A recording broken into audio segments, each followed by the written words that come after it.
I am driving to Siberia in this tiny car, so I need serious lighting.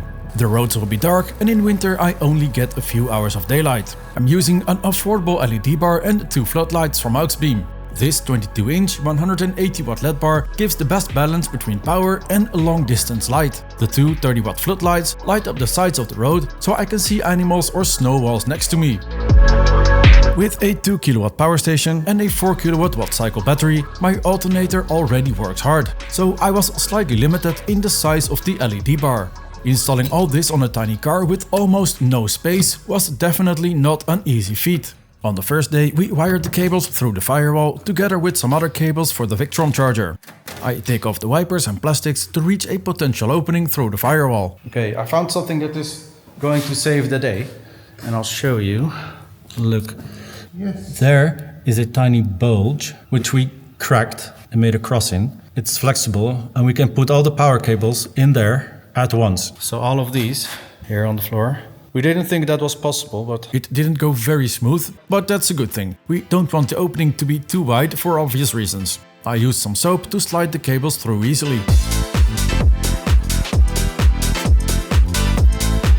So, we have both of the cables running through the firewall now. Here they are. Now we can connect these to the battery and we can run a test.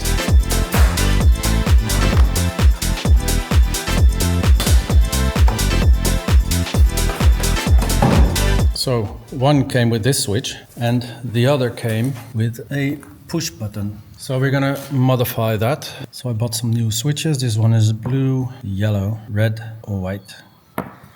You're gonna go for the blue one. New connectors. Bro. Good to know I'm not the only one. Oh, that looks neat. Now I got the LED bar working. Wow. That is a lot of light. Wow, that is a lot of light, mate. Yeah, that's a lot of light. So, that is one thing. Now we need to test the pods, see what they are doing. So, red one. No, it's not. No.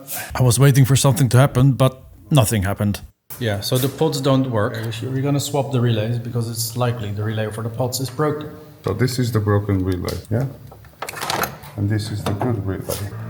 We were lucky that both the relays for the LED bar and the pods were identical, so we swapped them around to see if that would fix the issue. But once again, nothing. Still no power. Ah, yeah, I see the problem. What is that? What the fuck?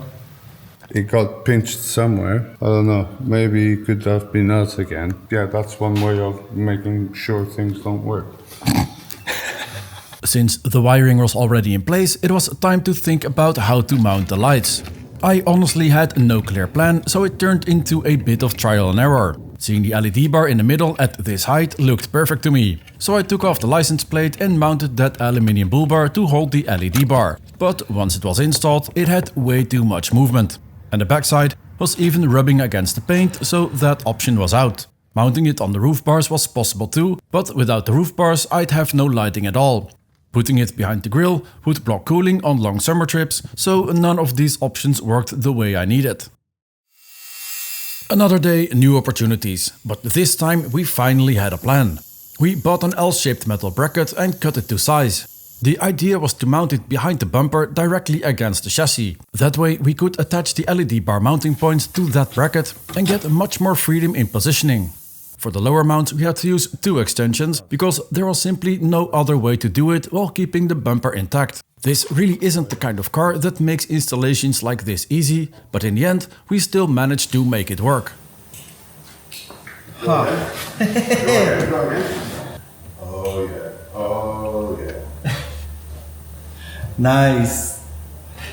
Look at that. But this is actually really cool. Fuck's sake, I'm happy about something. Jesus. We did something, man. It's really cool.